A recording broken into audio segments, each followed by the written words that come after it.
হ্যাঁ, ঘরের মধ্যে রাখো না, ওরা শিকল দিয়া বাঁধতে বাঁধতে মনে করেন হাত পাও কাইটা ফেলাইছে, মানে কাটতে কাটতে রক্ত বেরিয়ে যেত। যে নিষিদ্ধ সংগঠন বাংলাদেশ আওয়ামী লীগ যে মিছিলটা করেছিল, এই মিছিলের ঘটনাস্থল থেকে এই সাইদ শেখকে আপনার গ্রেফতার করে বিজ্ঞ আদালতে তোলা হয়।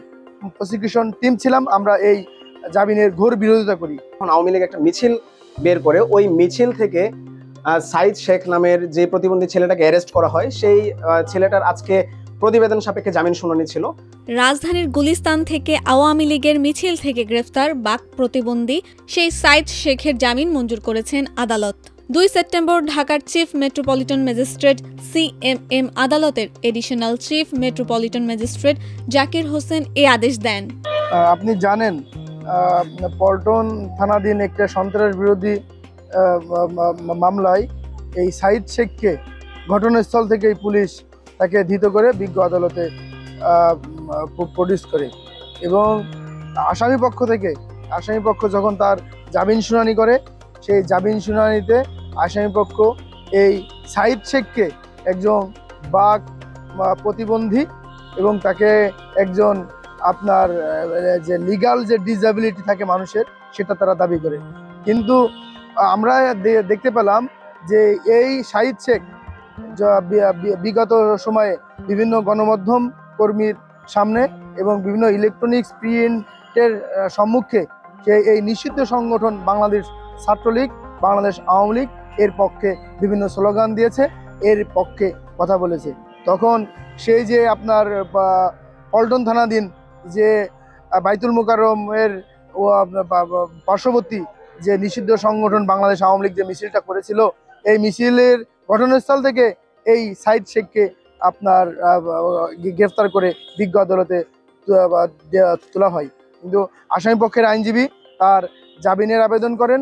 আমরা যারা রাষ্ট্রপক্ষের প্রসিকিউশন টিম ছিলাম আমরা এই জামিনের ঘোর বিরোধিতা করে মাননীয় আদালতকে বলি, মাননীয় আদালত, এই সাইদ শেখ যাকে কিনা আসামিপক্ষ একজন প্রতিবন্ধী দাবি করতেছে, কিন্তু আমরা বিভিন্ন সামাজিক যোগাযোগ মাধ্যম, বিভিন্ন টিভি চ্যানেলে তার বক্তব্য আমরা শুনেছি, সে আওয়ামী লীগের পক্ষে, নিষিদ্ধ সংগঠন বাংলাদেশ আওয়ামী লীগের পক্ষে সে ছাপায় গিয়েছেন। সে কখনো প্রতিবন্ধী হতে পারে না। সে যদি বাক প্রতিবন্ধী হয় তাহলে সে নিউজে এবং টিভি চ্যানেলে সে কিভাবে আপনার বক্তব্য দেয়? এজন্য আমরা আমাদের রাষ্ট্রপক্ষ থেকে আমরা তার জামিনের ঘোর বিরোধিতা করি।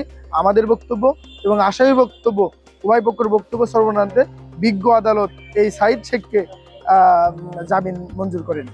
আসামি পক্ষ থেকে আপনারা বলছেন যে উনি প্রতিবন্ধী আর কি। এখন আওয়ামী লীগ একটা মিছিল বের করে, ওই মিছিল থেকে সাইদ শেখ নামের যে প্রতিবন্ধী ছেলেটাকে অ্যারেস্ট করা হয়, সেই ছেলেটার আজকে প্রতিবেদন সাপেক্ষে জামিন শুনানি ছিল।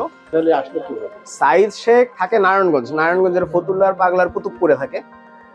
তো ওই দিন সাইদ শেখ এখানে যখন আসে, সাইদ শেখ এখানে আসার আগে ওর পরিবারও জানতো না, যেহেতু ও প্রতিবন্ধী পাগল প্রকৃতির মানুষ, ওর যেখানে রাত সেখানে কাজ। তো সেই জায়গা থেকে ওই জায়গাতে যেভাবেই হোক ও উপস্থিত হতে পেরেছে। যখন বঙ্গবন্ধুর স্লোগান হচ্ছে তখন সে ওই জায়গাতে এসে উপস্থিত হয়, আমরা পরবর্তীতে সেটা জানতে পারি। এইভাবেই সাইদ শেখকে ওখানে পাওয়া যায়। আর ও যখন পুলিশ সবাইকে দাওয়া করে, ও যেহেতু প্রতিবন্ধী, ও তো সাধারণ 8-10 জন মানুষের মতো দৌড়াতে পারে না, ও তখন ওই জায়গাতে ওকে সাধারণ মানুষজন ওকে ওইখানে ধৃত করে মবের শিকার হয়, মারধর করে পুলিশের কাছে সোপর্দ করে। সেই ছেলেকে সন্ত্রাস বিরোধী আইনের 8, 9, 10 এবং 12, 13 ধারাতে এখানে তাকে বিজ্ঞ আদালতে সোপর্দ করে। আজকে আমরা বলেছি সাইদ শেখ প্রতিবন্ধী, এর প্রমাণ সাপেক্ষে আমরা সমাজ কল্যাণ মন্ত্রণালয়ের যে প্রতিবন্ধী সে ভাতা পায়, সেই প্রতিবন্ধী ভাতা কার্ড আমরা দেখিয়েছি। দেখানোর পর তারা এতে সন্দেহ পোষণ করে, তারা আবার পুনরায় এটা যাচাই বাছাইয়ের জন্য আদালত, বিজ্ঞ আদালত যাচাই বাছাইয়ের জন্য আবার এটা কারাবিধি অনুসারে এক্সপার্ট ওপিনিয়নের জন্য পাঠায়। এক্সপার্ট ওপিনিয়নের জন্য পাঠানোর পর গত 28 তারিখ আজকে এই মামলাটা আজকে শুনানির জন্য দিন ধার্য ছিল। ওই প্রতিবেদনটা আসেনি, এরা সময় চেয়েছে। তো যেহেতু সে একজন প্রতিবন্ধী, নিজের হাতে সে খেতেও পারে না, তার যাবতীয় কার্যক্রমের জন্য সবকিছুর জন্যই তার অন্যের হেল্প প্রয়োজন। সেই ক্ষেত্রে সে অসুস্থ অবস্থায় অ্যারেস্ট হওয়ার পর থেকেই বেদম মারধরের শিকার হয়, মবের শিকার হয়। অদ্যবধি পর্যন্ত সে আজও পর্যন্ত সে কারাবিধি অনুসারে কারা হাসপাতালে অবস্থান করছে। তো সেই ক্ষেত্রে বিজ্ঞ আদালত মানবিক দৃষ্টিকোণ থেকে আজকের এই মামলাটির জামিন মঞ্জুর করেছেন। আমরা তো খুব কষ্টে পার করতে আছি, দিনকাল তো অনেক কষ্ট পার করতে আছি, কারণ যেহেতু ওই যদি আজকে যদি চলাফেরা ঠিক মতো করতে পারতো, আমার মতো আমরা যেরকম চলাফেরা করতে পারি, নিজেরা কাজ করতে পারি, ওই যে কাজ করতে হতো এত টেনশন থাকতাম না বা কোনো পেরেশানি থাকতাম না। হ্যাঁ, যেহেতু নিজেরটা নিজে খাবার খাইতে পারে না, এখন জেলখানায় তো আর ওরা কেউ খাওয়াইবো না, আর জেলখানাতে এত সোজা না, এত সহজ না যে কেউ ওরা খাবার খাওয়াই দিব, কেউ ওরা গোসল করাই দিব বা কেউ কিছু করাই দিব, তাহলে কোনো টেনশন থাকতো না। এখন যেই লোক নিজেরটা নিজে খাইতে পারতেছে না, নিজের প্রয়োজনীয়, নিজের ব্যক্তিত্ব প্রয়োজনীয় কিছু করতে পারতেছে না, আরেকজনে কইরা দিতে হয়, নানি কইরা দিতে হয়, অনেক সময় দেখা গেছে আমি কইরা দিই, এখন কিছু করার নেই, মামা লাগে, আর তার কেউই নাই ওকা যে কেউ লোক থাকবো, কেউ লোক মিশবো, কেউ লোক খাইবো। হ্যাঁ, আমরা ছোট থেকে করে পাইলে বড় করছি, আসছে গুলিস্তান, আসছে যায় আছে গুলিস্তান, প্রায় সময় ওই মানুষের কাছ থেকে অর্থ নিজে চলালে ওই বড় হয়েছে, নিজে চলালে অনেক সময় টাকা লাগে। আমি ছোট একটা কাজ করি, ওই কাজ করে যখন একটু কিছু পাইলে চাইলে দেখা গেছে দেখলো মামা আমার 10 টাকা দাও, দিলাম।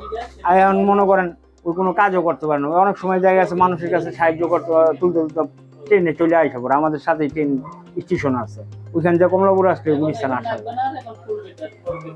এইভাবে দেখা গেছে কিছু সাহায্য মুজি দিলে নিজেরটা নিজে খরচ মুর্চ করে। কি প্রমাণ আছে সাইদ শেখ প্রতিবন্ধী? সাইদ শেখ তো এটা তো কার্ড আছে, তারপর আমি নিজেও অনেক জায়গায় অনেকভাবে মেডিকেল, কবিরাজ অনেকের দেখাইছি, দেখানোর পরে কোনো জায়গায় ঠিক হয়নি। পরে একজনে বলছে, মুরব্বী বলছে যে ওরা এক কাজ করো, আমি দেখছি এরকম অনেক লোক সুস্থ হয়েছে, যে আস্তে আস্তে যেরকম বড় হইতে আছে আস্তে আস্তে মানুষের সাথে একটু মিলাও। হ্যাঁ, ঘরের মধ্যে রাখো না, ওরা শিকল দিয়া বাঁধতে বাঁধতে মনে করেন হাত পাও কাইটা ফেলাইছে, মানে কাটতে কাটতে রক্ত বেরিয়ে যেত, পাগল প্রকৃতি, মানে একবার পাগলের মতো থাকতো সবসময়।